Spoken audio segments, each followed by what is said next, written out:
What makes people truly fulfilled?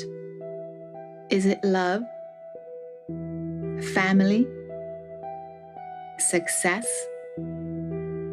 Or is it finding out who you really are, what you are truly made of,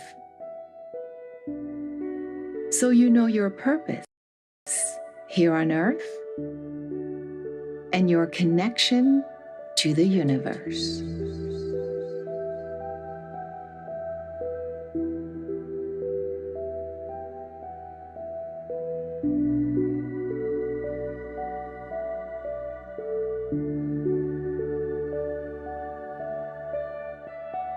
We exist as physical beings in a physical reality, while our mind is in constant communication with unseen forces in unknown worlds. We are the visible part of a potentially infinite, invisible realm. How do the two worlds, mind and matter, coexist, collide, and interact? Because the energy is all around us and energy is all connected to all different types of energy, you can communicate with all types of different things. In your head, you just need to think, please may I turn my energy on, or anything like that, a trigger of energy, and then just turn it on. And to Joseph. It's quite a warm sensation inside your body, it's quite tingly, and then your subconscious mind kind of realises it. As a kid, I met him down this like alleyway, and ever since we've been playing in my head or somewhere else. But he speaks energy, it doesn't speak our language.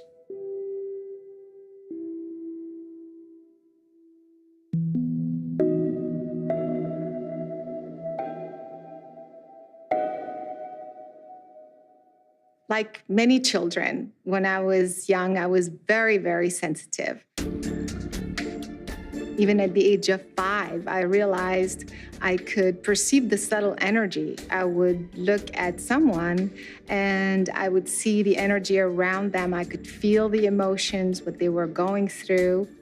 I would put my hand up and I could hear their thoughts sometimes. That got me on a journey of discovery and research in the field of consciousness, how consciousness works in the physical world and how we can answer some of these questions. For example, when we sense the presence of someone, but there's no one there, what are we tapping into? What are we coming in contact with? How can we perceive an event before it happens or remotely at a distance? Is it possible to change the chemistry of your body or even your DNA? How is it that you can move a physical object without any contact with this physical object? Or use your consciousness to see without your physical eyes? The rain was tapping and the windows and the wind was banging. These are the phenomena that we're exploring here with a new scientific approach that could potentially explain it all. And it turns out that this field that we call parapsychology is not only widespread, but it is universal. I have about 100 articles published in journals, and each one of those usually reports between 1 to 5 or 6 experiments. So somewhere in the number of hundreds of experiments. In terms of people involved, a few thousand people, perhaps. So I've studied probably numbering in the hundreds of cases. I've captured, I don't know how many dozens or hundreds of what we call EVPs, of recordings of voices. There are actually many credible institutions around the world that have dedicated many years of research in this field of psi phenomena, or what we call parapsychology. There are programs in the government that ran for over 20 years with millions of dollars in funding, using psychic abilities, for example, to spy on a foreign government. We know for a fact that the Russians were involved in this. We know for a fact that the Chinese were and are probably still involved. The United States government and several other countries are more open-minded to this. Russia comes to mind. The Japanese were very involved. In fact, Sony Corporation had a long ongoing parapsychology program. We know our own CIA had been experimenting in psychic tests and abilities and projects like MK Ultra. The Israelis had an interest in it and may still. It's very well established. If these credible institutions and governments around the world are dedicating so much research and funding into this field, you would think there's something there. In graduate school in about 1970, I saw a banner on the wall that said, "Learn how to meditate." And I found out that I could debug the software I was writing in my nuclear physics studies in a meditation state much more accurately and quicker than I could if I were actually looking at the printouts. The lines that had errors in them were red. The others were black. And that kind of crashed my reality. Up until that time, like most physicists, I believed that if you couldn't measure it, then it didn't exist. So I would do experiments in that I could have one of these effects and then change a variable and then do it again and then change that variable a little more and do it again. From consciousness, your intent can modify future probability, can modify what happens in the physical world, which means that consciousness is the fundamental thing and the physical world is a derivative of consciousness. So I knew that consciousness theory should also contain physics theory. I finished my neurosurgical training at Duke in 1987, and then I started work at Harvard Medical School after doing a fellowship in cerebrovascular neurosurgery, all along thinking I understood something about brain, mind, and consciousness. But that, of course, was the tremendous gift of my near-death experience, is finding out that what I thought was a worldview that we just assumed to be true is actually false, that consciousness is primordial. All of this emergent reality basically emerges from consciousness. And it opens the door to a tremendous amount of understanding about consciousness and the mind and the power that human beings have over their unfolding reality. If consciousness is fundamental, where does the physical world end and consciousness begin? The physical world is a product of the consciousness world. One is within the other. It's not an either-or. It's all one thing. It isn't as though there's a physical world and there's a mental world. There's only one world. It's all consciousness. It's not just localized in there, it's everywhere. And it's also not in space, and it's not in time. It's somehow before space and time. That's what we mean by fundamental. Consciousness is a kind of a substance, a proto-substance perhaps, which is usually in a primordial, refined state that doesn't even appear to be matter or energy yet. But from that can emerge what we start seeing as a physical world. Just like ice can take on different phases, maybe we're talking about something like consciousness, which has different phases. So if consciousness is a continuum, then some forms of consciousness can appear to be hard matter. Physicists of the 20th century in 1920 and 1930 pondered this quite a lot and concluded that consciousness must be there, even there was no direct way of detecting it. We could only see its physical effects. Consciousness as a whole can be described by the quantum attribute. It's just that the quantum attribute does not follow Newton's laws. It's not physical. It's an entirely different part of the description of matter in the universe. If the physical world exists within consciousness, how come we can see one and not the other? We see physical reality, and we think that we are physical bodies walking around in this physical reality. What we are is consciousness. We are pieces of consciousness playing avatars in a virtual reality game called this physical world. So a consciousness comes here with no memory. So when it logs onto its avatar, that avatar is all it knows. So all of its experience is experience with that avatar, with that fetus, with that newborn. This is an apple, this is mama, this is the door, this is my house. It just learns how to interpret the data. What's really happening is that the computer is sending this individuated unit of consciousness a data stream. That's how reality is created. I do believe we live in a virtual game. I don't necessarily believe that we live in a simulation. Yes, I do. No. I don't know. I mean, I don't think simulation in the sense that it's like one giant video game. I don't necessarily believe we live in a computer that somebody else created. I feel like if that was the case, then there would be like technological glitches in the sky. When I think about simulations or the Matrix, I believe we do. We probably thought up this whole construct before we came here and decided we're going to go in and we're going to play this game and here are the rules and we're going to go deep into it and we're going to completely forget that we made this game. I think we are the ones that are running the show. I don't know who's running the show, but I can tell you at times I think it's a shit show. Complete shit show.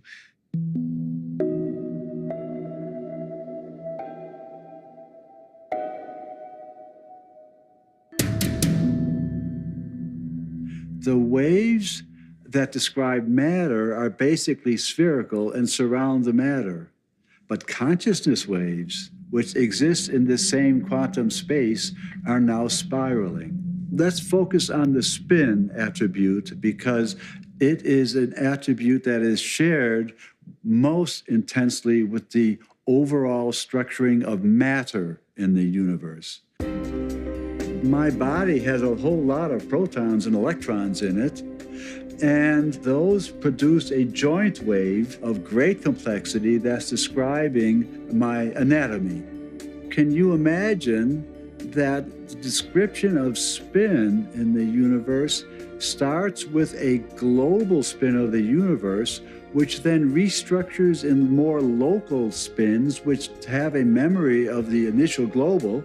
We see all the galaxies rotating, and the stars in the galaxies are all rotating. The planets around the stars, like our Earth, is rotating once every 24 hours, and so on. Some of that rotation is a memory of the initial rotation. Therefore, the universe is imbued with this enormous description of rotation, from atomic matter scales to the global scales of galaxies and their clusterings and voids and the overall structuring of matter in our universe. Consciousness waves do share this attribute of spinning and rotating, and our minds can begin to interact with this. If the universe is based on spin and consciousness waves and can connect two minds, how would we demonstrate that in real life? I was at Fort Meade working as a Mideast analyst. What I didn't know is I lived next door to the operations officer and training officer for the remote viewing unit. They invited me over to their offices and sat me down and said, well, what we do here is collect intelligence against foreign threats using a parapsychology discipline called remote viewing. We essentially want to invite you to become a psychic spy. The U.S. intelligence community had been following what the Russians were up to and the Soviets and discovered they were pursuing parapsychology pursuits. And so the CIA was obligated to check this out. And at a certain point, they were having such good success that the CIA said, we ought to be using it against the Russians, And at that point, then it went operational and they started collecting intelligence against the Russians using remote viewing, and the Chinese and a bunch of other people. A viewer who is well-trained and has a lot of experience produces information that is clearly remote viewing in origin, it's clearly psychic, if you will, in origin, roughly 70% of the time. Because of the Soviet aggression, I have asked the United States Senate to defer further consideration of the SALT II treaty. In the 70s, when Jimmy Carter was president, they were trying to figure out how to base these missiles so that the Soviets couldn't take out our missile systems.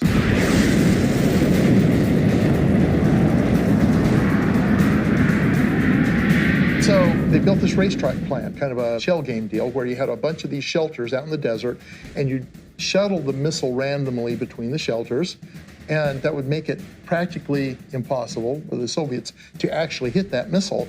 Problem was we had to find out if there was a way that the Soviets could beat the system. And so the SRI, Stanford Research Institute folks, did a study, and they were able to identify 100% of the time where the missile would be.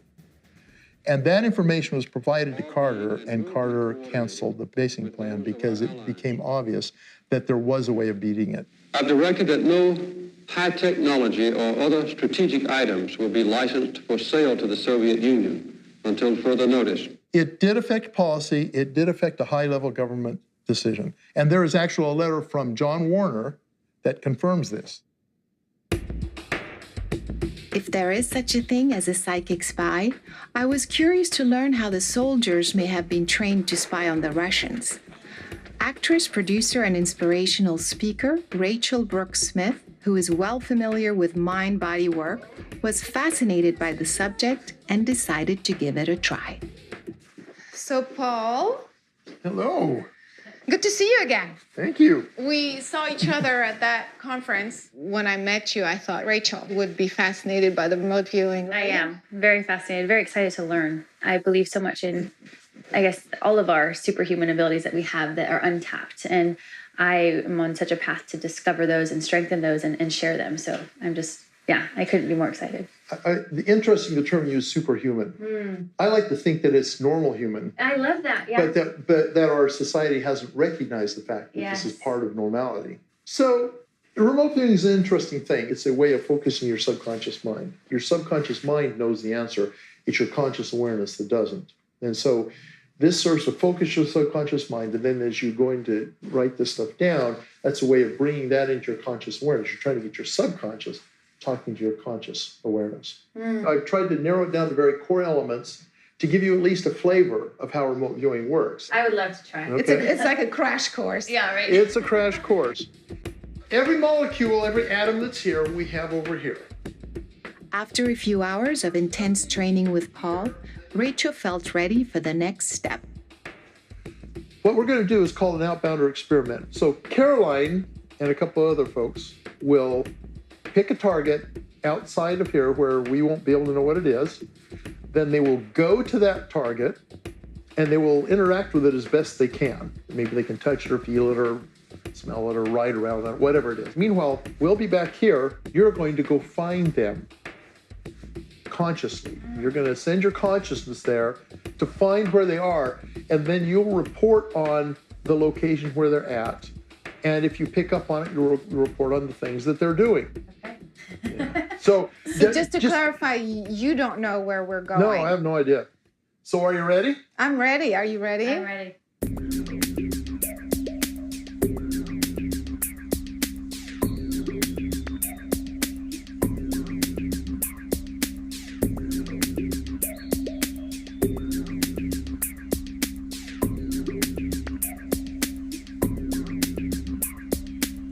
So Rachel, what you're going to do is you're going to direct your consciousness to the location where Caroline, Evan, and Dylan have gone, and you're going to attempt to perceive and describe the setting that they're in, the interesting things there are to see, generally the things there are to experience.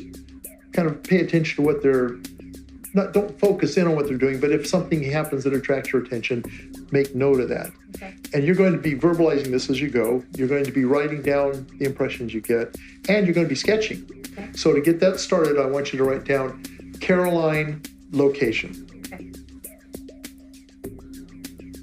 Okay. Just start kind of perceiving and describing in descriptive kind of terms what you're experiencing. Okay.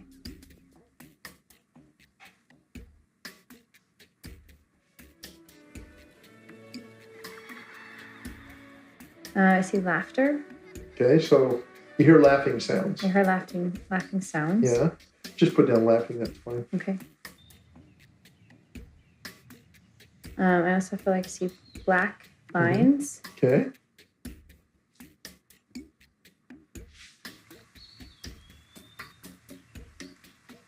See something red. Okay. Like a feeling of red. I can't feel what, but I feel like Caroline was like holding something. Okay. Go ahead and just put that down. It feels like it's black, like a black feeling. Does it have how does it feel? Like dense. Does it have a texture to it, or? I guess rough would be like smooth but rough. I know it sounds weird, but. Okay. Just place your point of view above. Okay. And see if you get anything interesting from that perspective. Try and take, kind of a bird's eye view. I'm seeing mountains and red. I keep having some experience of like a red, and I don't want to say ball, but like a circular red thing. And then also that, and I can't tell really if it's Caroline or, but that there's like a black, like someone's holding something that is black and like solid. And something hot, like whether it's like a hot drink or something that's hot, that's liquid. I'm gonna write Starbucks on the side. I don't know why I keep thinking of Starbucks, but it's coming up for me. Okay. Yeah, I wrote it down. I'm seeing my mind keeps going to Starbucks. Yeah, okay. So you wrote it down, you can let it go. Okay, let it go, yep. Yeah.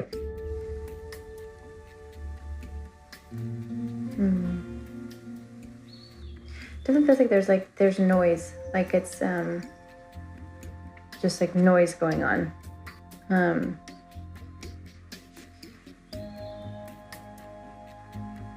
For some reason I'm seeing like chain light, like Christmas lights. Yeah, decorative lights, yeah.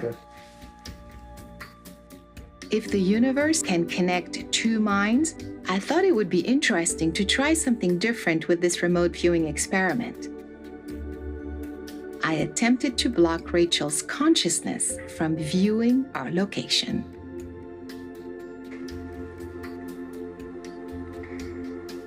I'm just kind of going back to what I know, Okay. That sounds like a good place to end. Go ahead and write end down. Okay. So go ahead and gather up your pages. Okay.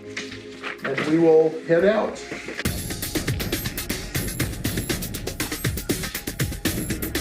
Oh my gosh, this is blowing my mind. Like, this is insane. Lights, I wrote down lights. And I literally thought there's Christmas lights, and I said decorative lights in the front, and a whole building is a structure that's unleveled. Like, I am mind blown right now. Let's get out. Oh my god. Really, like I can't believe it. Like, I literally can't believe it. So what happened? Well, first of all, one of the biggest things that I picked up on was decorative lights. Like, I literally wrote like Christmas lights, decorative lights, and that's a Christmas tree. That's a Christmas tree. And right here you can see I wrote lights, Christmas, decorative. The first thing I did is I walked all the way to the Christmas tree. I kept saying this like kind of reddish color, and obviously like all the buildings are red. Amazing. But I also said, remember the circular thing for the carousel? I said there's this red feeling that's like almost like a circular feeling. That is that. So then I actually came this way. Okay. I was like kind of, holding on to this thing and looking up to the Christmas tree. I said gray and black bars. And then we saw this. We were just so curious, like what you were picking I up. said as well, I talked about like noise and like kids' laughter and playing. I'm so mind blown. How did I get this right? So then what else did you do while you were here? So I came this way and I touched these bars like this. See, and I kept and seeing I did the bars. this. And again, just the fact that I said Caroline holding black, dense, rough structures. And then later, like I even drew bars down here. Like I drew black bars and I kept feeling and sensing that. At one point I came up with like Starbucks and I was like, nope, I'm gonna write that on the left side. Like I wanna get rid of that, And over here on the next page, you can see I wrote Starbucks. Was there a Starbucks involved? I don't know about. No way! Did you guys go to Starbucks? Yes! I should have warned you, don't take any side trips. She said, there's a hot liquid involved. And then that led to the Starbucks thing, and I'm thinking, oh crud, did they stop at Starbucks? I should have told them not to do that.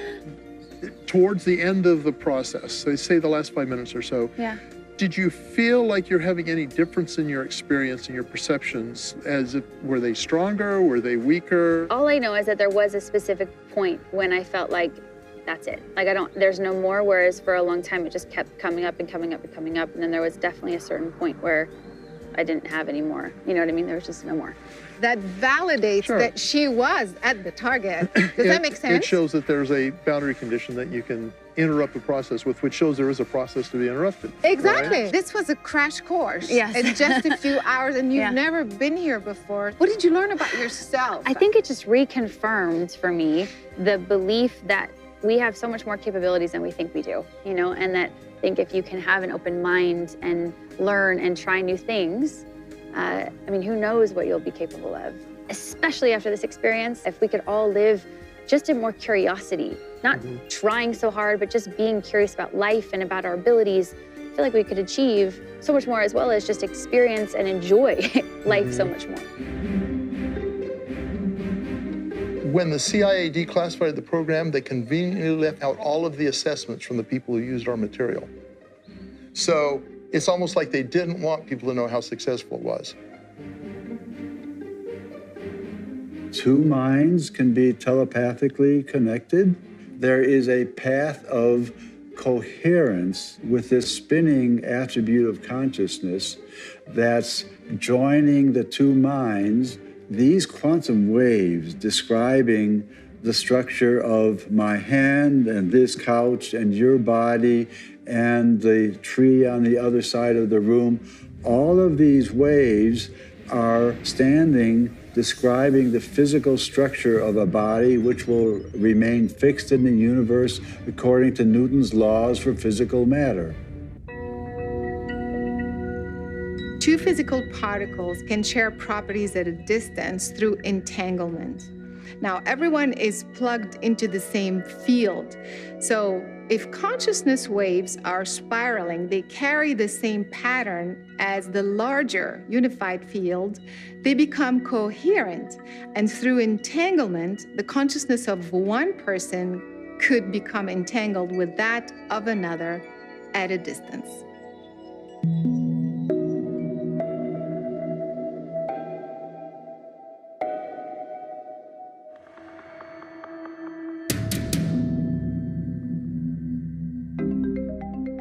It seems that our consciousness may be entangled with the physical world and in many ways. If that is the case, then there must be physiological effects we could detect as a result of this interaction. When we reach 30 seconds, Dr. Dean Radin is chief scientist at the Institute of Noetic Sciences. He agreed to run an experiment with my friend Rod that would demonstrate the physiological effect of intuitive abilities. So what we're going to show you is a series of pictures, some of which will be emotional and some of which will be quite calm. All you need to do is look at the pictures because we have in front of you an eye tracking system that'll measure the pupil size of your eyes. And the reason we use pupil size is because it reflects your emotional processing.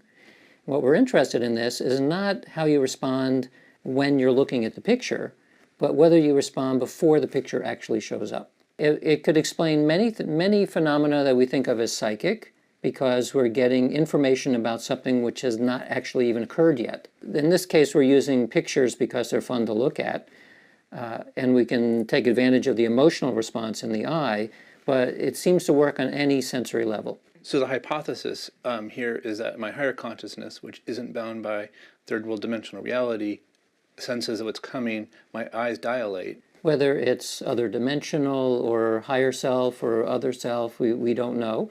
I prefer to think of it only at this point in terms of unconsciously what is happening, and unconscious is reflected in physiology. Okay, so let's start it up, and it's going to go all by itself now, and we'll let you do it by yourself. Okay.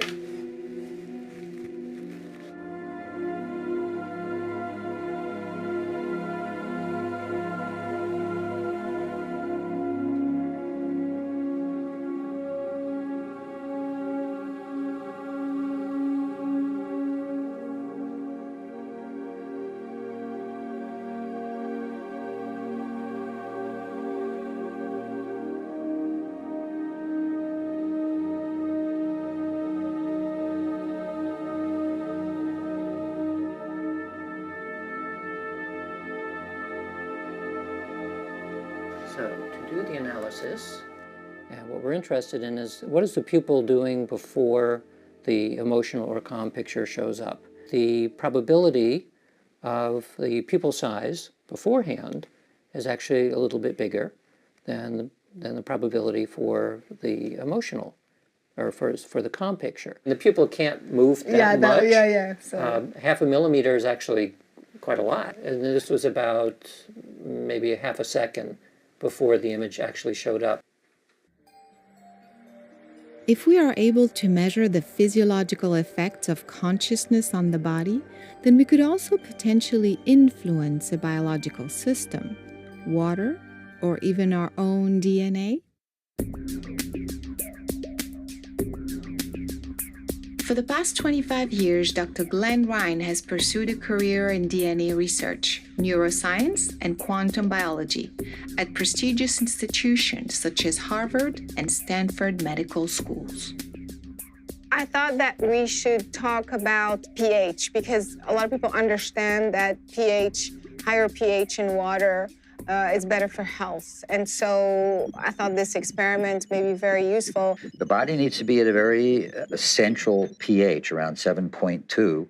And if it's too high or too low, we get into trouble. Can you explain how this instrument works? pH is a measure of the amount of hydrogen in the water.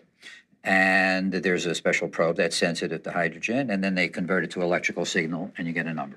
On 5 separate occasions, I measured the pH over a course of an hour, and it doesn't change more than the very last segment. That's 1/100th of a unit, a pH unit. If you can change 1/10 of a unit, that would be a very profound change. So the idea is for me to affect the water and then either up or down, and then we will get an instant reading. We will see it in real time. I'll be right back. Okay, great. Let me see what I can do. My intent was to lower the pH in the water. I visualized that my mind was connected to the hydrogen molecules in the water and getting them to multiply. More hydrogen molecules means a lower pH.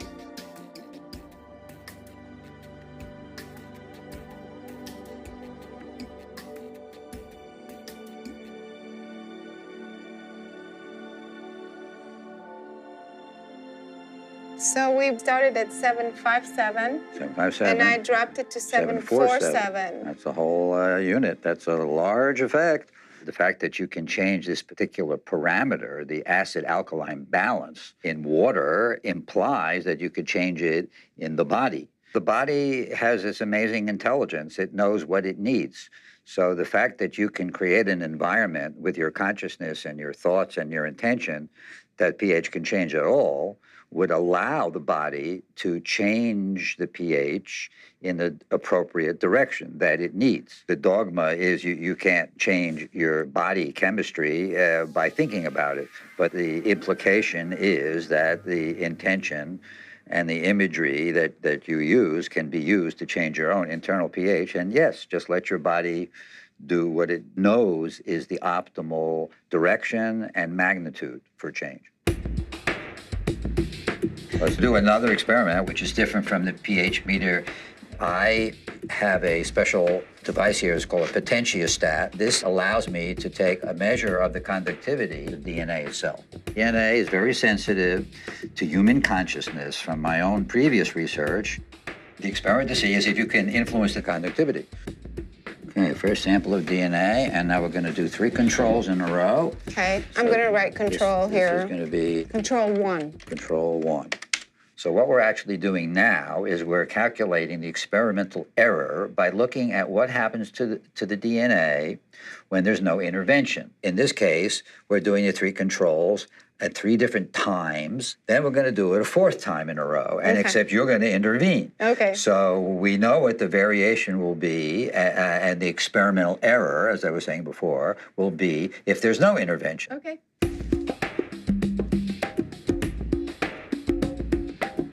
13.2. 13.2. That's the control. Control number 2 is is 12.9. So 12.9, okay. Control number 3. Yeah. 12.46, so the average is 12.9. 12.9 kiloohms. So if you now are able to, with your consciousness, resonate with this and either get it to go up or down, then we'll be able to measure it. My intent was to increase the electrical conductivity. So I visualized that my mind was producing an electrical current in the DNA at a very high speed. Okay, I think I did it. It felt like it responded very quickly. That's why I kind of stopped. Okay, so here is the magic number we're looking for. And it's way down to 6.5. Yeah, I felt like it responded very quickly, and it was, wow. It's like I zapped it or something. So that's what I'm saying, 6.5. Let's do it a couple of times. And this is the same sample. 6.5 kiloohms. 50, right. Oh, and that's gosh. Okay, so here's number 2, and this one's measuring at 6.37. The fact that there's such a huge difference so quickly, it's almost like there's no question that something happened. Am I correct to say that? Absolutely. I mean, right? I mean, like, how could it jump from 12 to 6? Okay, I mean, and this one is now reading 6.2. Okay. That's a large, robust effect demonstrating that at least your consciousness is able to resonate with and change the electrical properties of DNA. And the implication for the audience is that if you can do it, then we could do it, and with our own intention, we can heal our own bodies. My theory is that you're just projecting energy, and whether you project it into a test tube, or whether you project it into your own body, or whether you project it into my body, it's the same phenomena, it's just a different target receiving the energy. I've actually done comparisons using DNA with different machines. Certain machines were better than others, but always the human consciousness was better at resonating with and changing DNA. When you say better at resonating, is it faster, more efficient, more powerful? Which is it? All of the above. Faster for sure. From my own research, I can certainly say that an electromagnetic field can affect water and takes at least 12 hours to do the same effect that you did in 12 seconds. So if nothing else, human consciousness is much more efficient. It's empowering as humans to know that we can heal ourselves, so we don't have to rely on a drug and we don't have to rely on a machine. And that's considered legitimate science, the ability of the mind to influence the body. They've discovered that the more the DNA is capable of conducting electricity, the faster and stronger is its ability to self-heal. So we've just demonstrated that my intent or my consciousness literally changed the conductivity, therefore affected the molecular functioning of this biological system, the water or the DNA. Yes, you're changing the molecular level, but you're also changing the quantum level, which underlies everything. And then you change the atomic level, then you change the molecular level, and then you change the structural level. So it doesn't matter whether our physical bodies are made of physical matter or electromagnetic energy or quantum energy, because with consciousness, which underlies all of those fundamental energies, you can change them all because it is at the heart and source of all these qualities which make up the human body. Our consciousness communicates with our physical body, but our cells also have a way of communicating with us on many levels and in different ways. Dr. Jim Jimzewski, a fellow of the Royal Science Society and distinguished biochemistry professor at UCLA, shared with us his revolutionary work in the field of sonocytology, which detects the vibrations coming out of the human cells. Originally, I was in IBM in Zurich, Switzerland, in the research laboratory, and we were developing a new type of microscope. The first experiment we wanted to do actually was on stem cells. It was then 9/11 at that time, and so we couldn't get those samples from Italy.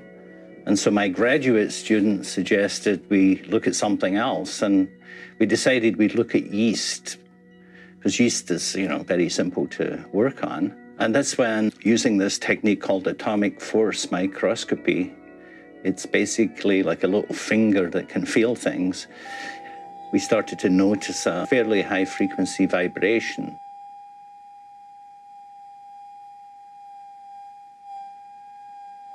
The first thing I thought it was some kind of noise in the system. So we kept doing different experiments and established it was a real effect of the live yeast cell. The technology we use employs a thing called a cantilever. It's like a small flat lever. And at the end of that lever, there's a tiny tip. And when we bring that tip in contact with a yeast cell, the tiniest motion, even on the level of subatomic motion, is picked up by the cantilever. We use a laser beam, we shine it off the end of the cantilever, and that amplifies this tiny motion so that we can record it. Let's just, for the sake of argument, say we take one cell. Inside a human cell, there will be a lot of mechanical processes going on, transporting nutrients, moving things around. There will be motion of the DNA. All of these things can occur essentially at different rates. So the end result is complicated motion on a very small scale. You mentioned that the healthy cell has a continuous harmonious sound, but then the diseased cell has an erratic sound. We can treat them with different chemicals that affects the molecular motors. That caused this strange process where the cell was singing.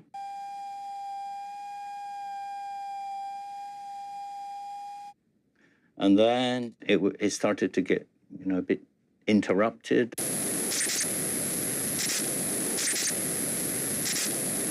And so it was a process until it stopped. So if you look at a dead cell, for instance, you will effectively hear something like white noise, like shh.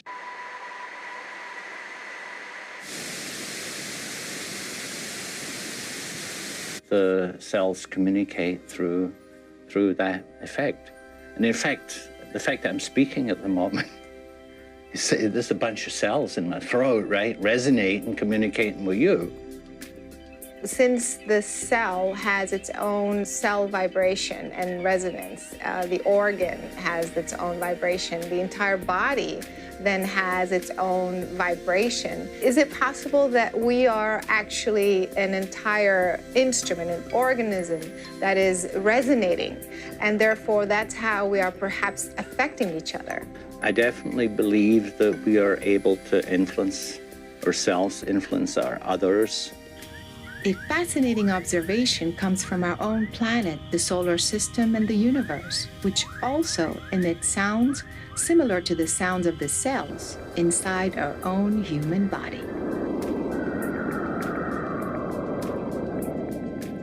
The thoughts that we have create sounds in other people, in ourselves. It affects our organs, and it affects other people's bodies and organs, and create different levels of vibrations that will trigger consciousness effects in another person, and can affect their health and all kinds of things from that. The power of that unconditional love to fully influence everything in our existence if we're simply open to it, if we're resonant with it in our kind of loving heart consciousness, if we resonate with that loving force. And I do think that if you're a good person, and you really just kind of give all that stuff out there, you look at everything in a positive manner, so everything that comes to you is positive. I also think it keeps your body healthier. You have less stress when you open yourself up to positive things rather than dwelling in what's going to go wrong.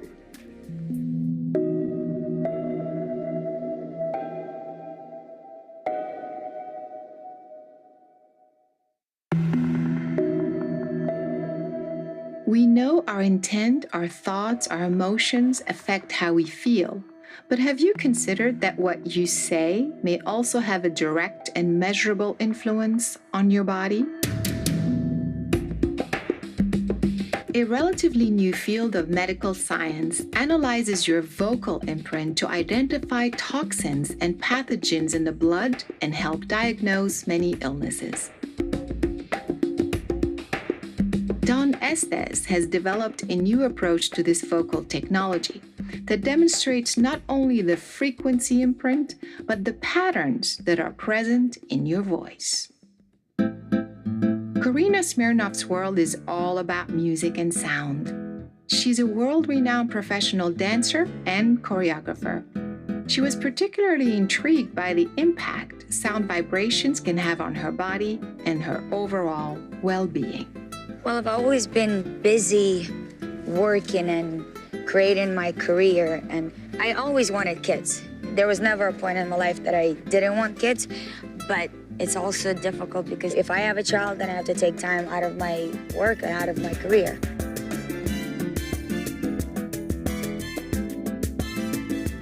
I'm gonna introduce you to my friend. Okay. And then we'll see what happens. I'm just gonna let you discover it. We'll see what I mean. Okay.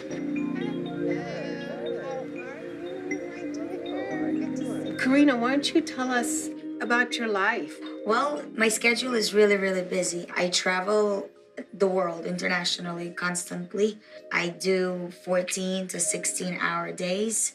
I always feel like there is never enough time to do everything that I want. So what you're actually going to be doing today is you're going to be doing a new technology called the portical, which you express yourself into. So we take the voice in, we analyze that, and at the same time that that's happening, I'm plotting this pattern on this screen. Most people use this technology as an intention machine, an intention manifestation machine. I want to speak my intentions into it, and I want that to come true. So we'll have you put that on and flip it around that way. Perfect. Can you talk about something that's really, really bothering you right now? At this point, the only thing I'm missing is having my own kids, having a family. I feel like I'm running out of time to have a child where my parents can also get to enjoy their grandchild, where I'm not a mom who gets, to pick up her child from kindergarten. They start thinking, is that your grandma? Okay, so Dawn can show you how these are real patterns that are inside yourself. Yeah, well, the first thing I noticed about this is all of her outward radiance has kind of gone away. We see more again of these oval shapes that are vertical ovals, which means there's a lot of focus on the potential more so than the imaginary. So on this horizontal plane, you got a lot of energy tied around time. So, Karina, when you look at this pattern, how do you feel? It's busy without structure. Chaos. Maybe. So, why don't you switch to something you really, really love? Something that's working in your life that you want more of. I do what I love. I get to travel the world. I love traveling. I get to experience different countries, cultures. So I love that, and I enjoy that tremendously. And I'm also doing a lot of things with the kids. I have a big kids program that is taking off really, really fast. This is like having a dream come true. In terms of work and where it's going, I couldn't be more grateful and happier. Great. All right. So now we see a lot of harmony going on in there. We've got a lot of circles outside of the center there. That really brings your energy out into the environment. And it's going to have a tremendous effect on people. Well, it's a responsibility to self as well as to other people, to be able to stay in the right state of mind, to stay positive. What's your favorite color? I've always loved yellow because I find that it's happy, it's a ray of sunlight, it's warm, it's life-bringing. It's yellow. Yellow's happy. Great. Right. And tell us about your least favorite color. My least favorite is dark burgundy, like that dull, not even dark, like dull burgundy. I find it stale and flat and old. This is interesting. When she was saying yellow, I saw more You yellow. saw more yellow here. And then when she was saying burgundy, there was more burgundy. So if I want to feel happy, I should wear more yellow? She doesn't even have to wear yellow. She could say or think yellow. That's true. That's what we were talking about earlier. Is what you say is what reality is. And that's the hardest thing for people to really get. Well, thank you very much. This was incredible. It was very eye-opening, and I learned a lot. I believe the experience today not only enhanced, but it kind of proved that we create our reality. So if there's something that we want, we need to project it out there. We need to manifest it. We need to at least give ourselves the platform to create it. There is something more to a human being other than just a physical being. It's kind of like a fingerprint. It's like each one of us has a individual everything. We have an individual fingerprint, we have a voice print, we have brain frequencies and heartbeats. Your heart shows how you're feeling about things. Your brain shows how you're thinking about things. But your voice does that immediately. When you say it into the real world, you make it real. And if you say it enough, it will become real. Reality actually starts on the other side. A lot of scientists that are beginning to see this see it as a mirror universe. Any real thing that's on this side in the direct space we live in that is not 100% its true self, it hasn't totally actualized yet, it still has a potential self, a missing part that's still on the other side. Those two components are discrete, but intention has the ability to reach across that veil and consider these actual and potential components and bring them together. And as soon as it brings them together, a little string shows up over here on this side. You have these automata as the most primary basic level of reality that when added together by intention, they become strings, which become primary particles, which become atoms, which become molecules. The molecules come together and make up cells. The cells come together and make up tissues. The tissues make up organs. The organs make up superorganisms like humans, stars, star systems and galaxies and that sort of thing.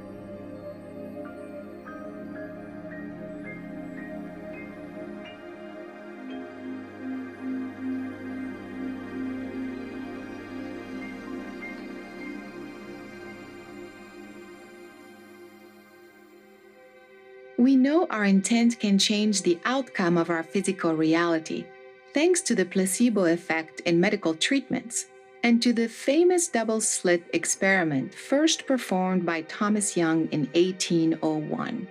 This experiment demonstrates that a particle, which should travel in a straight line according to the laws of physics, creates instead a diffraction pattern only when it is detected and measured by an observer.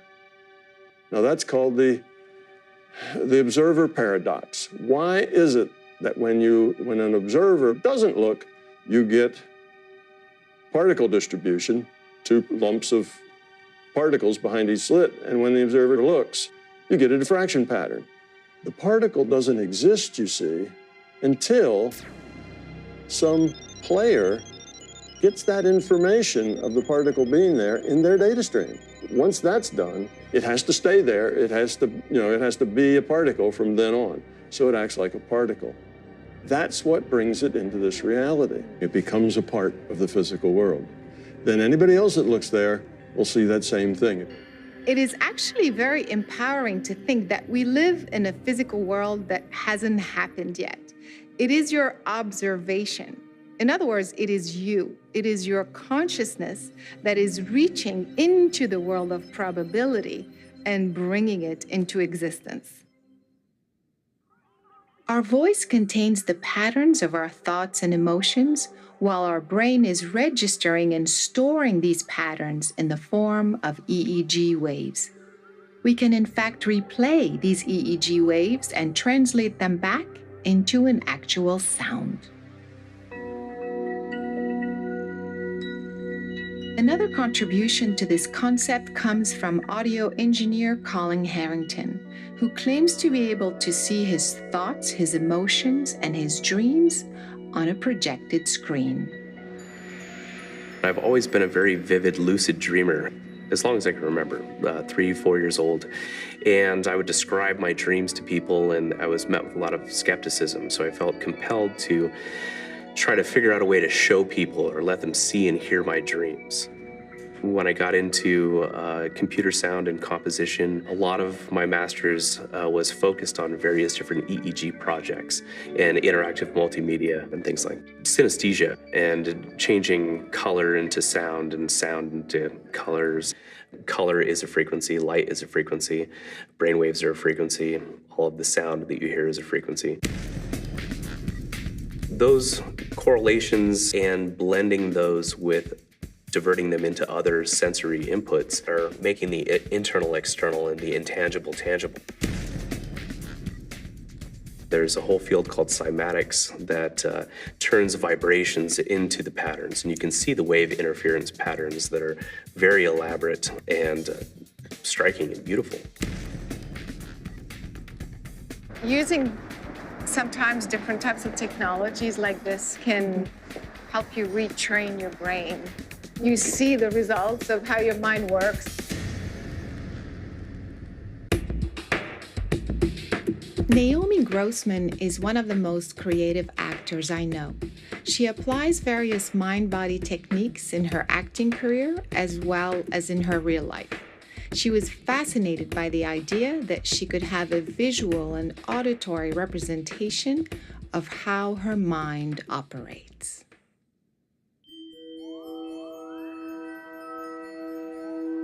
It's a one-to-one real-time response. So as your mind is evolving and changing based on your mood and your alertness, it will generate music in real time. And I can run that into pretty much any instrument that I want. So we'll be able to hear a representation of your feelings. Oh God, I'm scared. There's a little bit of saline solution on this. Okay. It's nothing strange. It's used as a conductor. Oh, I like this look. It's definitely a little futuristic. Yeah. So this will be a little bit better of an example if you wanted to stress yourself out. Go for the stress.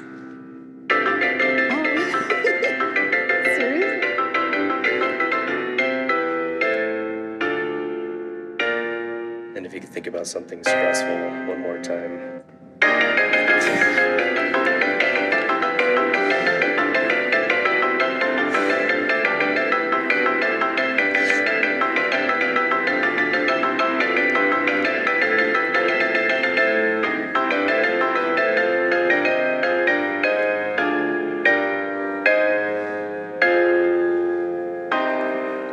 So I think we can see an incredible range.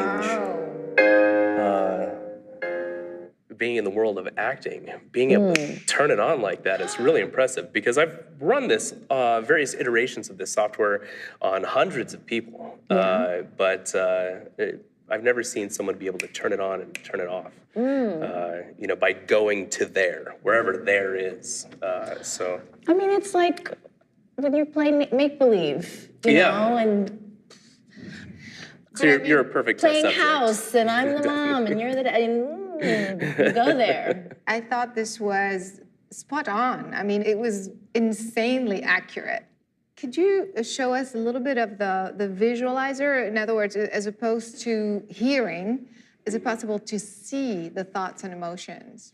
Sure. What I have this mapped to is blue would be a more calm, and a red would be a more angry. And then we're going to have purple right here in the middle. So we can see if you can change the colors. Can you give it a try? Okay.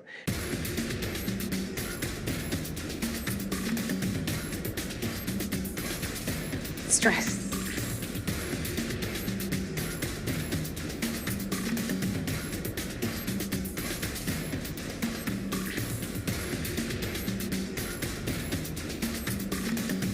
And go ahead and try to calm down and reach a state of peace.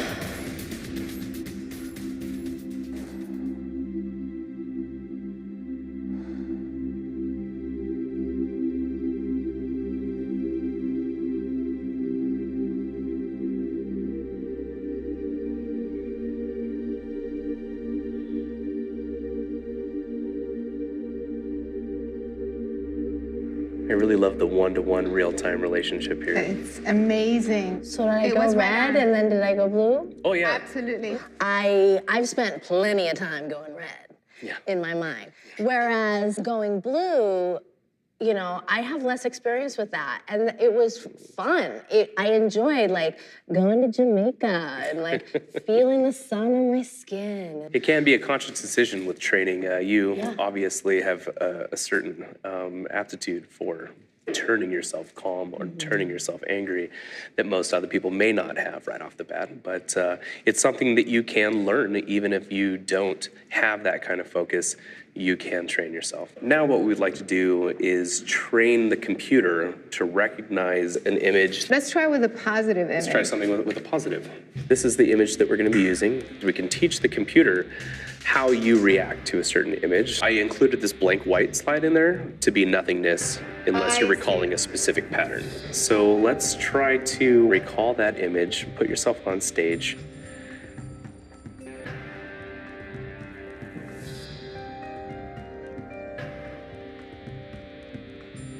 And then think of nothing. Nothing.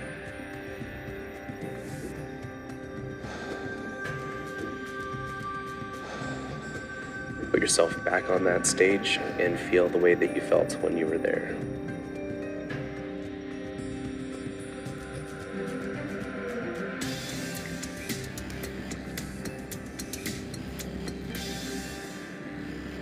It's crazy.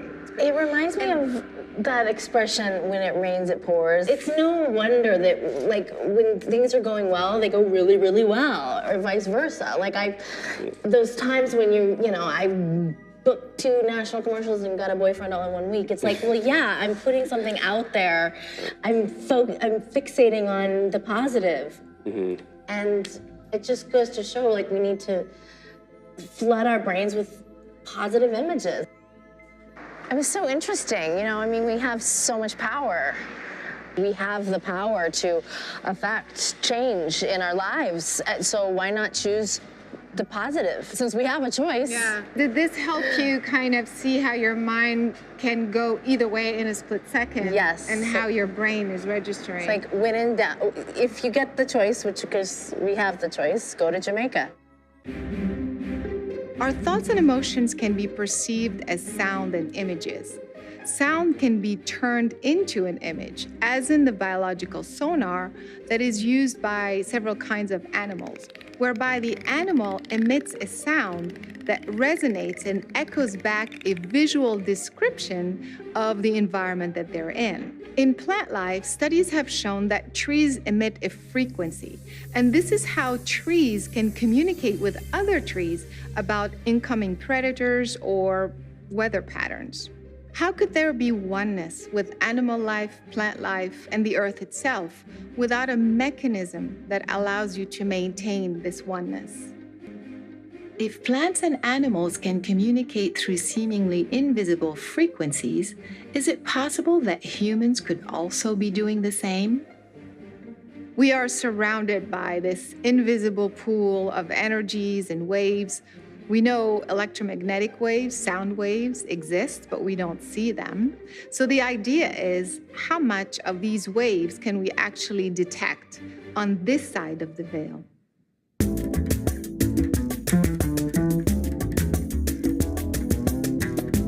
Ex-FBI agent Ben Hansen has been investigating and documenting paranormal anomalies around the world using multiple technologies.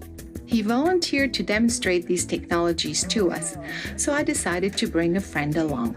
Corey Feldman needs no introduction. Child actor, filmmaker, and musician, Corey's fascinated by supernatural phenomena and wanted to join us for some interesting experiments. When I was working for the Bureau, they have looked into phenomena such as UFOs and counter-mutilations. The devices that I use conducting kind of our own experiments into something that's called ITC research. I don't know if you've heard of that before. So it's instrumental transcommunication. So in about the 70s, people started experimenting and finding out you could take all sorts of electronic devices and voices were showing up on the tapes. A little skeptical. But... and so was I. completely skeptical because the prime theory of what we call capturing an EVP, okay, electronic voice phenomena, is that we're dealing with electromagnetic waves. And what they found was that you can take a device such as this, which is an induction coil, okay? This experiment we're gonna do, you'll speak into the red tape recorder, then what we're going to do is transmit through this induction coil to the blue tape recorder. The blue is the receiver, the red is the transmitter. We're gonna take your voice and I'll have you make a message on the red tape recorder. Okay. So the first thing I want you to do, if you could take the battery out of the blue recorder for me. Sure. And there's a blue battery in it too. Isn't that convenient? Okay. Great. Put that there. So for quality control, we'll take the blue recorder and we'll just set it over here out of the way. Okay. Okay. Now the red recorder, I would like you to leave a message. Captain's log, stardate 2018. This is Captain Corey of the USS Red Recorder leaving a message that may be detected in other universes or dimensions. Great. Awesome. Love that. So I can see it's there. You left a 20-second message. Perfect. Okay, so it's here. But just to make sure, what we're going to do is we're going to take what we call an EMF meter, electromagnetic field meter. And as we play this back, you can see the needle fluctuating. The EMF meter is picking up electromagnetic field from this device. Got it. His voice is on the recorder, but what is being picked up here is not the sound.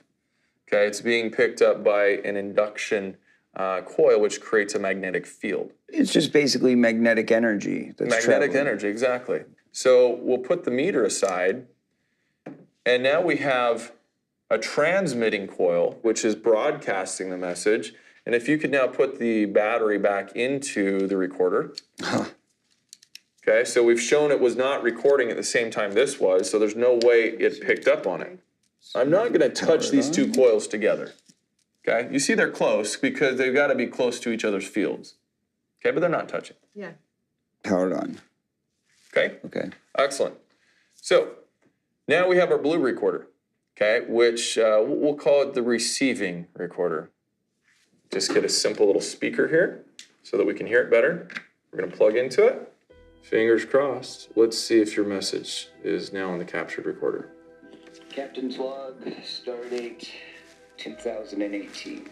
This is Captain Corey of the USS Red Recorder leaving a message that may be detected in other universes or dimensions. Well, there you go. That is Do you see how clear it was? very clear. Very clear. That was not done by radio waves. It was not done acoustically. We've transferred it seemingly through some magical energy, but science knows is an electromagnetic field.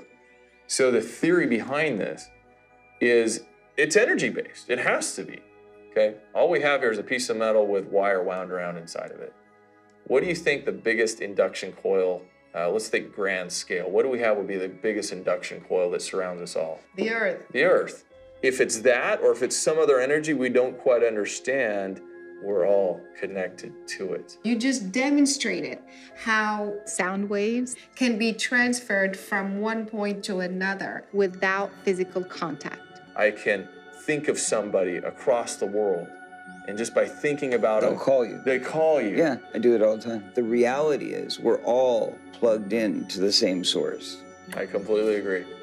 We can take this whole concept of imprinting your residual onto a physical object, okay, visually, and in a special camera that I have.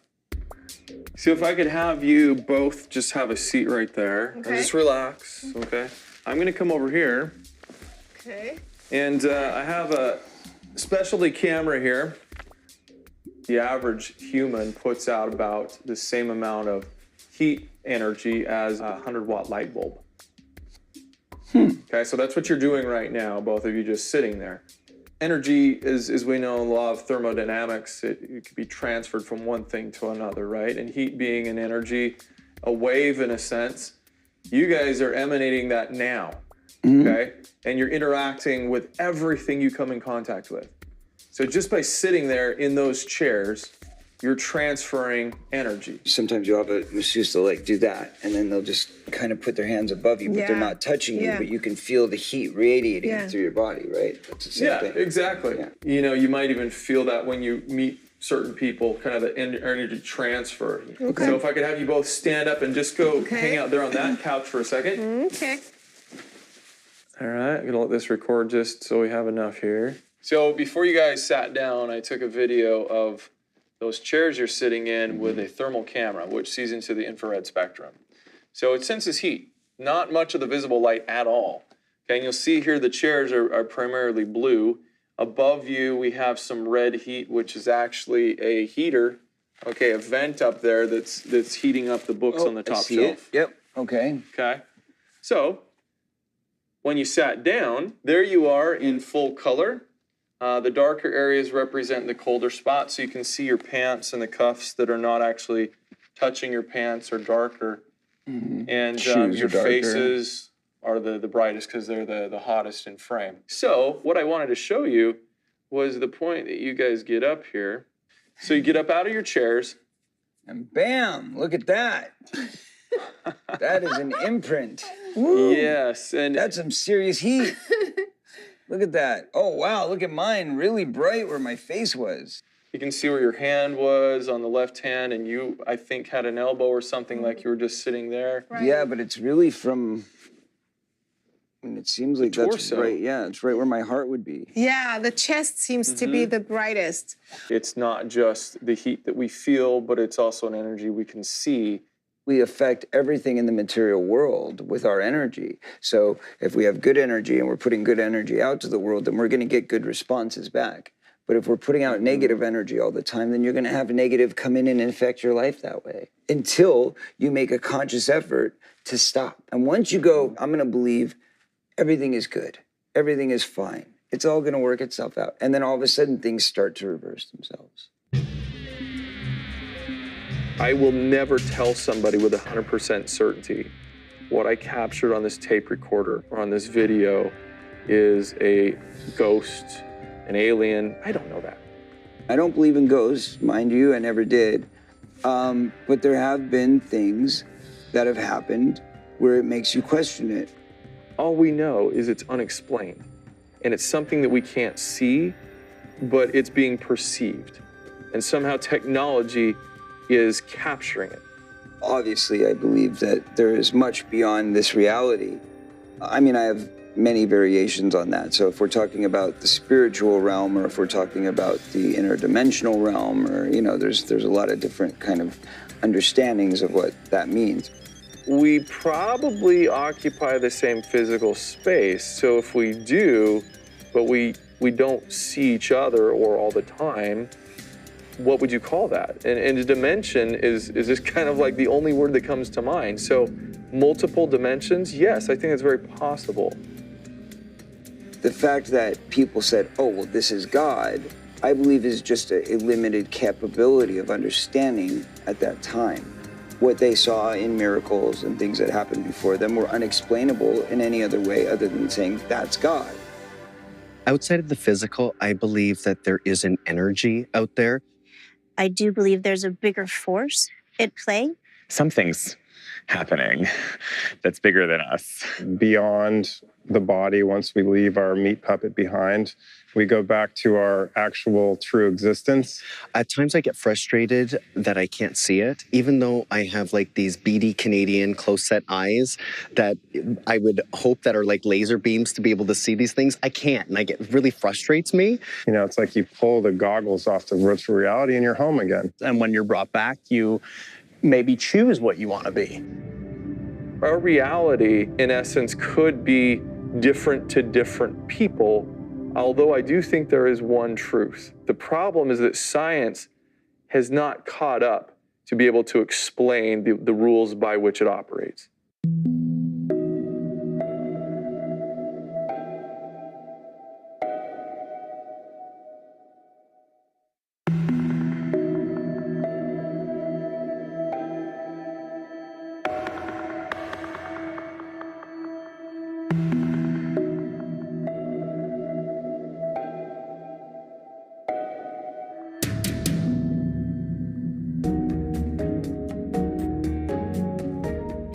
is short for psychokinesis. It is the ability to move a physical object without physical contact.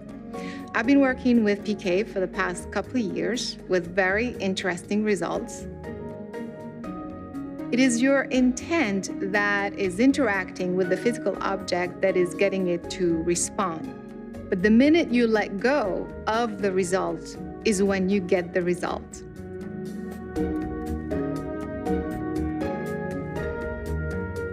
At the Institute of Biosensory Psychology in St. Petersburg, Russia, you can learn how to use your consciousness to move a physical object. A graduate from this institute is UC Berkeley's quantum physicist, Dr. George Weissman, who has been able to demonstrate these effects repeatedly and over the past several years. Well, it's just a freely suspended object, and it's inside a glass cylinder so that it's isolated from the heat, from drafts, and so on. If you leave it alone, it doesn't move at all. What we do is to basically focus on it and make it turn. So from the ordinary physics perspective, this is impossible. It's not there's consciousness and there's objects. Objects and space and time all are manifestations within consciousness. It's a kind of unification. Matter, so-called particles, are more like information carriers. Particles are not things. Even once you've seen it, it's not an actual existing particle, but then it can be thought of in a way. It is described by this wave function, which is just a probability function.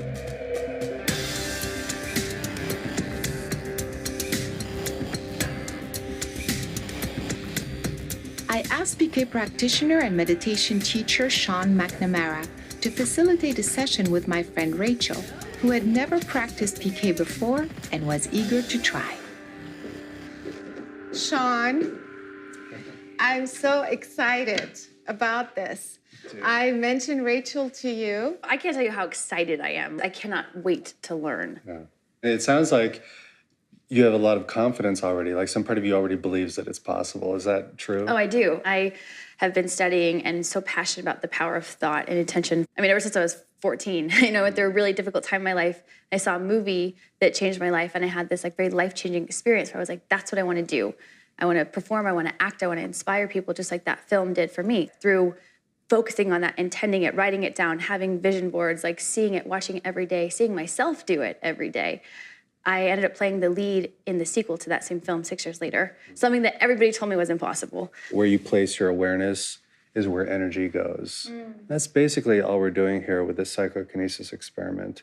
We're going to produce movement by using our mind in a certain way. And it's really like baking a cake. You put all the right ingredients together, and you put them in the oven, and you give it enough time, and when enough time has passed, you pull out this beautiful, delicious cake.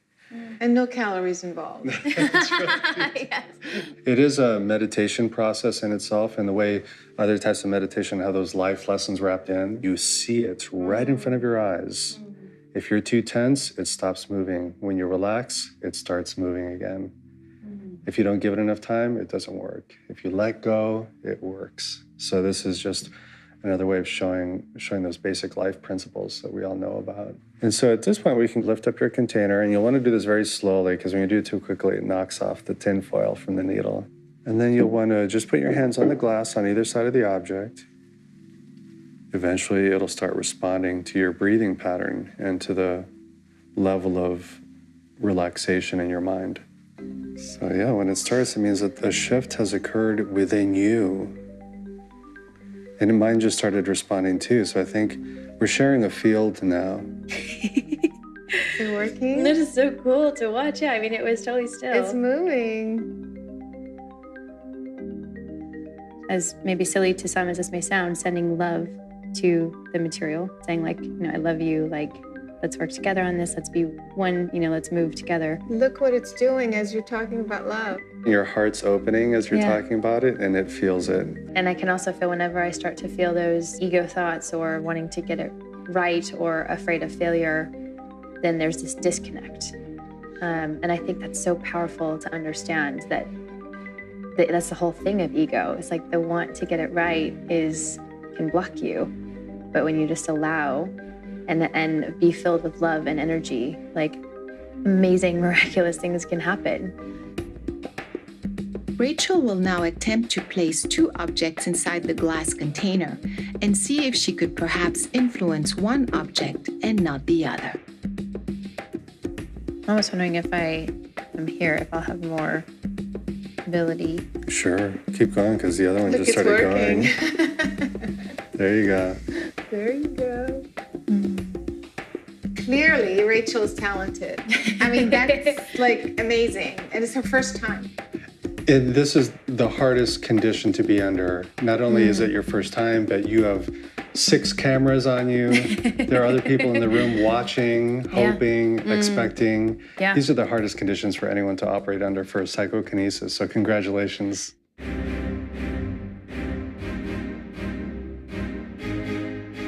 Did you have fun?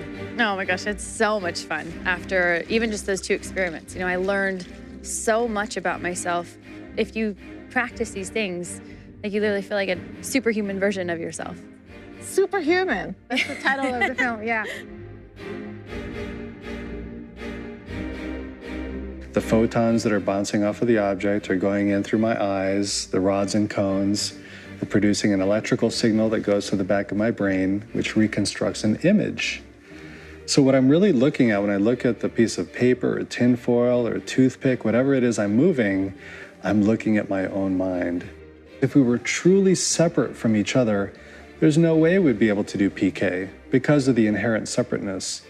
But if we can dissolve that sense that we're separate from everything and increase the sense that we're already one, then that makes PK possible. Of course it's possible, because when I'm moving an object, I'm moving my own mind.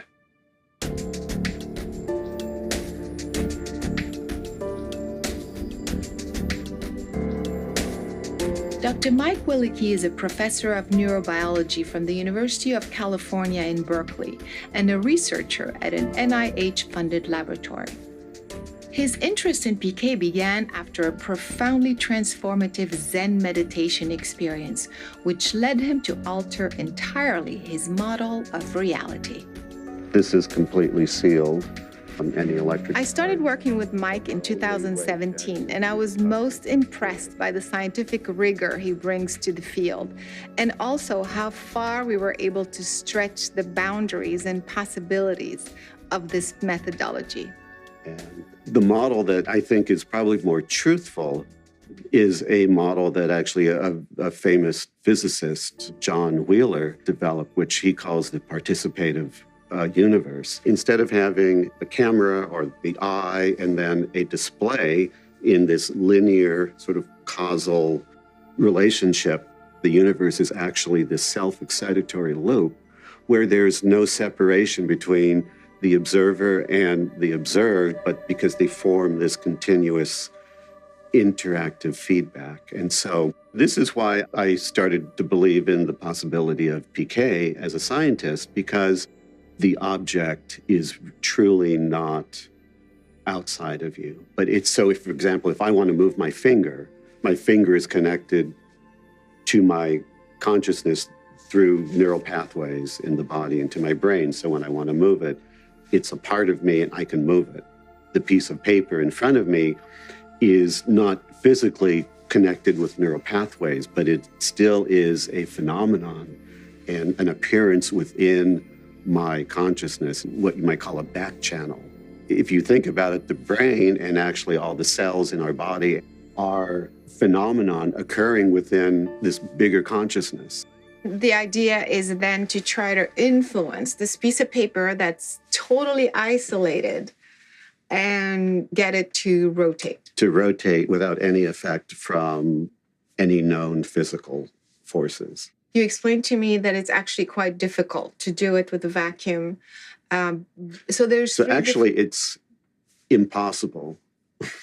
So not just difficult, which is why I've added a little twist, which actually allows me to accomplish this in a vacuum. Something very similar to this is inside the container. And so what I'm doing is I'm adding random mechanical fluctuations or perturbations to the target. By controlling the amplitude of the signal that gets to the speaker, we can control the amplitude and how much motion is actually induced in the target, but typically it's probably less than a millimeter. It doesn't cause any large-scale ordered rotation, but rather just this very small oscillation of the target. The standard protocol for doing a proper experimental design is you obtain a baseline period, just establishing that there is no motion, that there is no environmental effect. So what you're saying, when we are creating the baseline over several hours, this very small linear oscillation is taken into account. Right, and will be visible. And will be visible. So we know that by the time you're influencing the target, we see a big difference, and we see the rotation that is coming from the consciousness or the intent as opposed to from the little speaker. I'm gonna let you try it yourself. I'm gonna leave you some space. Okay.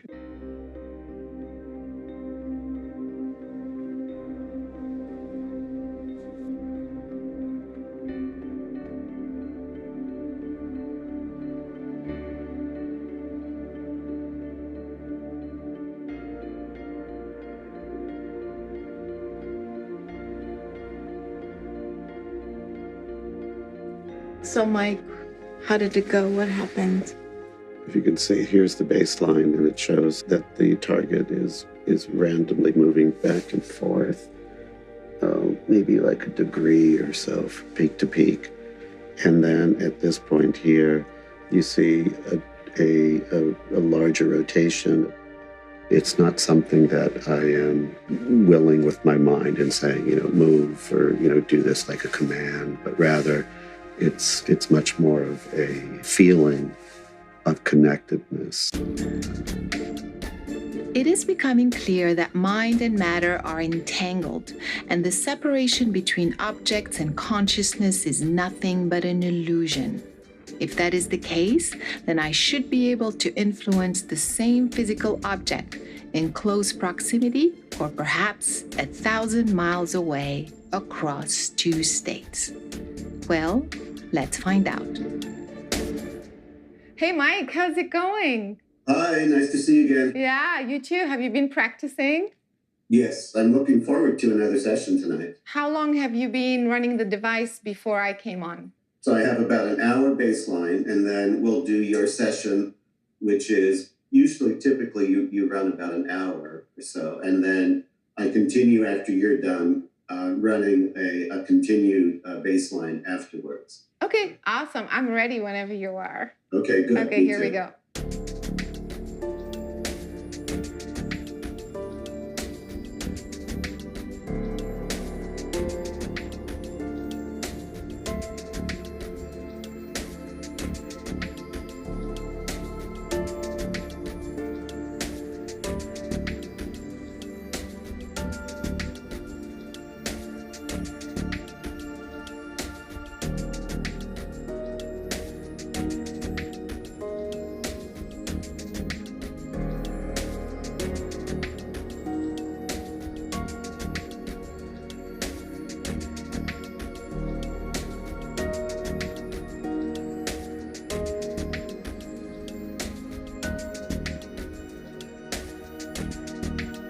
It was just like turning. That's really something I haven't seen before, having it rotate multiple times in succession like that. Is it possible the people who are watching would say this is a fluke? Could this ever be a fluke since the baseline was established for so long? Typically, during the baselines, it's completely motionless and still. So I'm confident that the results we're getting are being really provided by your intention and not by any other kinds of environmental factors that could be influencing the target. Every time we continue to get these good results, I become even more confident that this is a true phenomenon and that you really are providing the trigger for these rotations. My theory is when we perform PK or any other mind over matter exercise, our consciousness switches the brain from linear functioning, firing randomly in different areas, to 100% capacity, whereby the brain functions as a whole. Anyone can do this. In fact, without knowing the anatomy of the brain, all you have to do is focus your intent on the center of the brain. And that information is then distributed through the corpus callosum to the two hemispheres, which allows you to understand what's going on, and through the endocrine system, which then allows you to feel what is going on. Because the brain is now engaged at its full 100% capacity, you can now perceive and experience things beyond the normal human range, meaning beyond time and space. If this is true, then we should be able to transcend any limitation of our physicality, perhaps even our eyesight.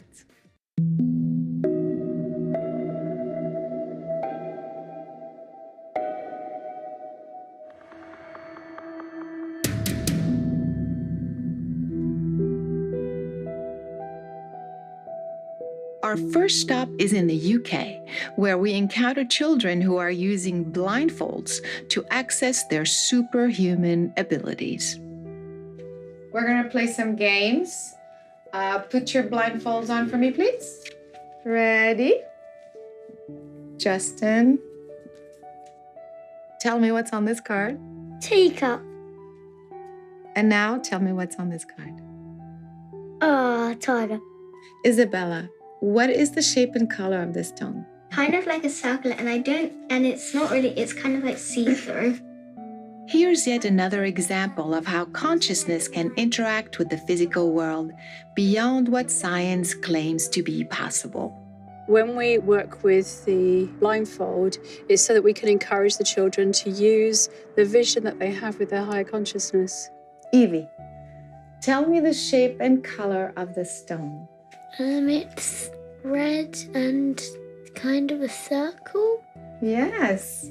Evie, tell me what I'm holding in my hand. A wooden spoon. We expand their consciousness beyond that they believe or understand that they can, take them out into universal energies. Okay, now let's go search for that beautiful inner light of yours. I can see it. Fantastic. Bring the light out into the area around you, your light field. Good boy. Well done. I can see it. And then they can work with the higher consciousness, seeing, because they have the potential to see from every cell in their body. Now, you're going to read a line each. The other dragons were purple with smooth, shiny scales, but Marmaduke was faded orange with sticky out scales. Excellent, good girl. It's like witnessing a miracle. It's just beautiful to watch. George was enjoying a quiet evening in the Heavenly Hippos Wildlife Park. Suddenly, he spotted a group of animals creeping past. The first time I actually saw it for myself, when I come to do my training, the only word I can think of is emotional. It was very emotional. Pitter-patter.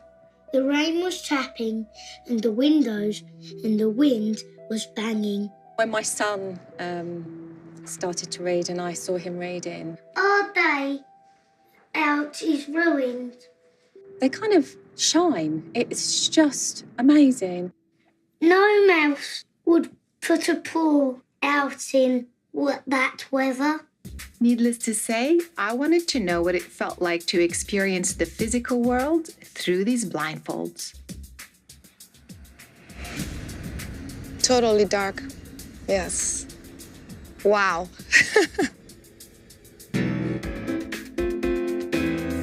Witnessing these incredible children up close got us on a journey to discovering others around the world who are applying similar methodologies to achieve mind-blowing results. At MPUSA in Ogden, Utah, a blindfold technique called Vibra Vision helps you sense the vibration of various objects in the physical world. All physical matter in the universe is actually a form of energy that's made up of atoms. And those atoms are cycling or vibrating at a certain frequency. Practicing vibrovision gives us the ability to access our sensors and to perceive those vibrations, and then convert it into a usable mental image we call mind sight. Red, yellow, blue, yellow, orange, blue, green. We can see the unseen, to do things that are thought of as impossible. 8 of clubs, 10 of diamonds, 5 of hearts. 1, 2, 3. At MPUSA, folks of all ages demonstrate these incredible skills inside the academy and out in the real world. How about the grilled chicken and sausage gumbo? Gumbo. That's fair. How much do they cost again? To $29.98. Correct. And Colton, what were you just touching? These are fan boxes. All right. What color is that? That's blue. Let's find the Lay's brand.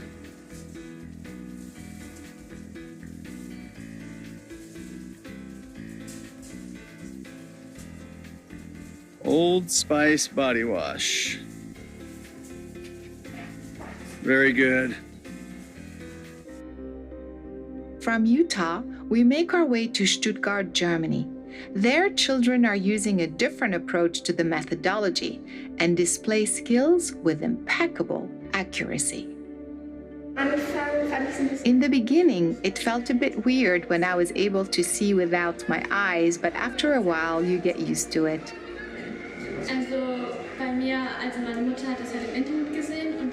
I was rather skeptical in the beginning, but once I learned it myself, my reaction was, wow, this really works.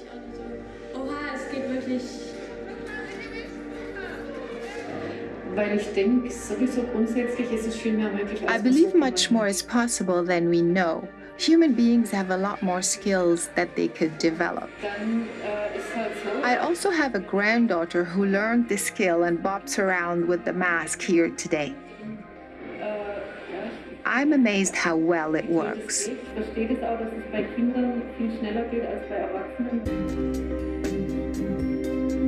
Groups around the world are using various techniques to achieve very similar results. I decided to investigate the origin of these methodologies, which led me to InfoVision in Moscow, Russia, and its founder, Mark Komisarov, who discovered blindfold perception 20 years ago. Постарался создать методику, которая, как мне казалось, могла бы активизировать эту способность. We developed a methodology that first worked with kids. Then I tried it with a blind kid, and it worked too. Then I tried it with adults, and it turns out the methodology also works with adults. And that is what I've been doing for the past 20 years. Эту способность у любого человека. Mark Komisarov's colleague, Mihaela Istrati, volunteered to offer further assistance on how the InfoVision technique actually works. Once these three are in harmony, consciousness, mind, and brain, then everything works at the speed which the mind is able to accept this ability. In an attempt to bring scientific validation to their methodology, InfoVision reached out to reputable Italian neurosurgeon Professor Enrico Pierangeli and the theoretical physicist Professor Elio Conti from the University of Bari in Italy. We prepared some masks. We prepared some masks with instrumentation, able to measure the quantity of light inside the mask. Once we were sure the quantity of light inside the mask was 0, the experiment was done. The experiment was done. 8, 4, 7. And the volunteers were able to read the words on the computer. The computer. 19. 42. Also, when they were asked in which color these words were written, they were also able to describe the colors. We just recognize this as a fact. Recognize that this is a fact.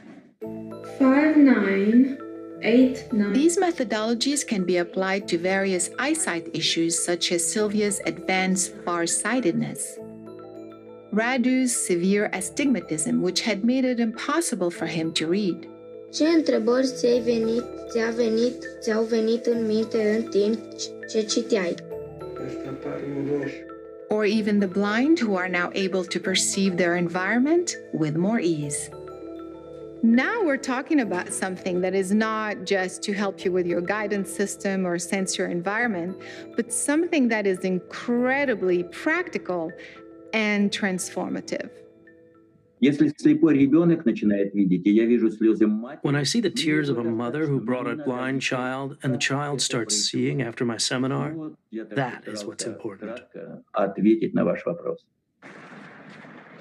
Синий.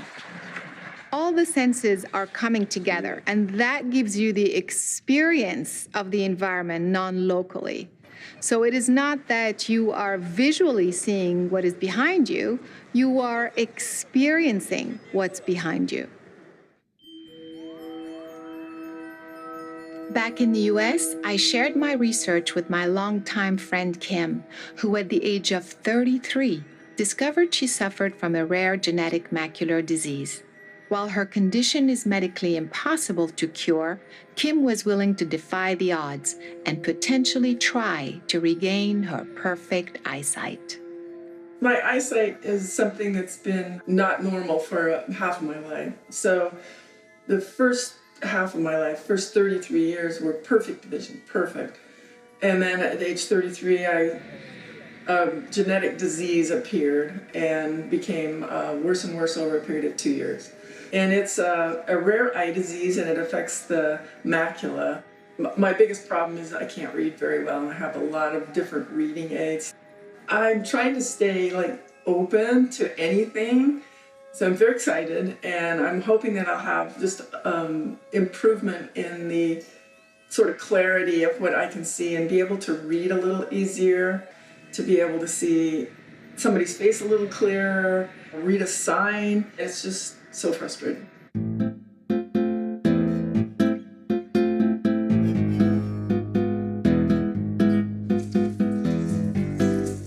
One of the things we did that was really mind-blowing was to wear a mask that completely blacked out all light. There you go. I'd like you to look around the mask in the darkness for the beginning. And sooner or later, you will start to see some little lights here and there. You sit there for a while, and then all of a sudden you start seeing things. All right, now I have a white dot. I started to see the whole, it was as if I was seeing the whole universe, all of the stars, all of the constellations. You could actually see the stars blinking, you could see meteors. Because I can still see the stars again. It was very cool. It's like you were, and so you could just sit there for a while and just enjoy the show. And then we started to use colored pieces of paper to determine if I could see colors. Yeah, so let's do like this. This is green. See if there's any difference in the colors. Here says purple, the opposite color. Mm-hmm. Here is red. Well, I couldn't see 100% of the colors. Some of the darker colors were harder to see. I could see colors. I just have to wait, and then it shows up, which is kind of the point of the whole thing. You don't need your eyes. It's your awareness or your consciousness that actually is doing the perception. And it actually feeds to your visual system so you can then see it. So your consciousness sees it before your eyes see it, not the other way around. Everything's your attitude, which is your perspective, the way you go into things. It's just keep that attitude. I can do this, anybody can do this.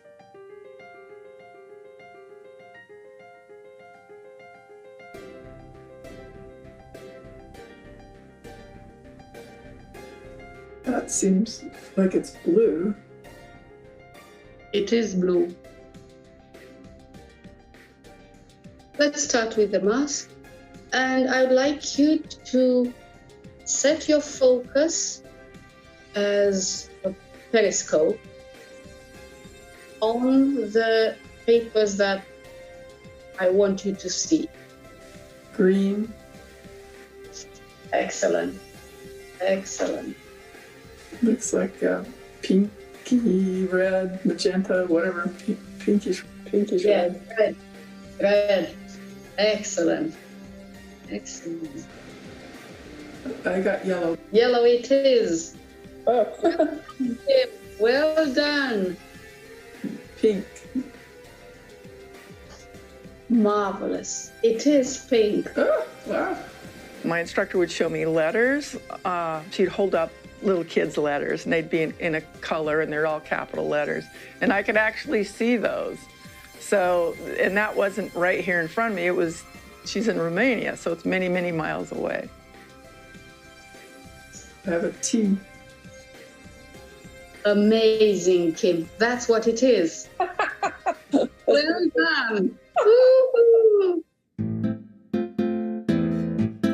Normally, if I pick up something to read, I'd get my magnifying glass and I'd assume this position. And this is really hard on my neck. It hurts, and I've had some neck problems from constantly doing the same pattern. But now I just pick it up, I look at it, and I just wait, and then I start reading. Okay, so now it's getting really easy. I used to take notes and just write as if like I used to write, and thinking I was writing well, but I wasn't. And so now what I'm doing is taking my time and seeing what I'm writing and making sure that each letter has a space around it, and so that I can now go back and read it, whereas before I couldn't see anything because the letters were on top of each other. Okay, this says, let's try this now. I am going to write in different sizes. So now I'm just deciding to pay attention, take my time, and now I can read what I write. Huge. The idea that seeing is not believing, that seeing doesn't have anything to do with it. It's more like you can perceive everything, the visible, the invisible, whatever. You perceive it with your consciousness and your awareness. It's not seeing is believing. In fact, it's probably the opposite, because your brain plays tricks on you through your vision and other things. So I think this is a huge concept that's applicable to everything. The blindfolds are an incredible tool that remind us that we don't actually see with our eyes, we see with our brain. But it is your consciousness that is reprogramming and directing your brain to perceive what you want to perceive and experience what you want to experience. This is what this is about: mind over matter. If the current scientific laws of physical reality were accurate and complete, then they shouldn't be broken, ever. And yet these laws are being broken every day, repeatedly, by hundreds of people around the world. The bottom line is this: no matter what you believe in, if you believe we live in a matrix in someone else's simulation, or if you believe in God or Buddha, or if you're an atheist and there's nothing beyond this physical world, the most powerful technology in the universe is consciousness. If your consciousness can change the chemistry of your body, if your consciousness can allow you to see perfectly without the use of your eyes, if your consciousness can allow you to move a physical object without physical contact, if you can influence an electrical device, an electronic device, or a computer nearby or at a distance, well, then who's more powerful, you or the physical world? Consciousness evolves by lowering its entropy. It does that by making choices. And by those choices, the individuated units of consciousness can evolve, if they make good choices, toward caring, toward love, toward consideration, or they can make poor choices and de-evolve toward fear, self-centeredness. It's all about me. We live in a world where freedom and free will are part of the design. And within that, there's choices that can be made, and those choices have impact throughout the entire quantum field, all great distances, from our thoughts and how that bounces off and echoes out of the matrix, and how that bounces back and influences us. So there's a dialogue going on with that. So we sort of come to this world, and I guess in our materialistic sense, we want to forget about vibrations and things like that. We just want to think of matter and stuff. What part of your life has been the most significant? And I'll bet it's not the stuff. It's not the car, it's not the house you live in. It's there, and it's important. Yeah, you need your car to get around and so on. But what's really important in your life are your relationships, the caring, the love, the significance of connecting with other people. What am I doing here?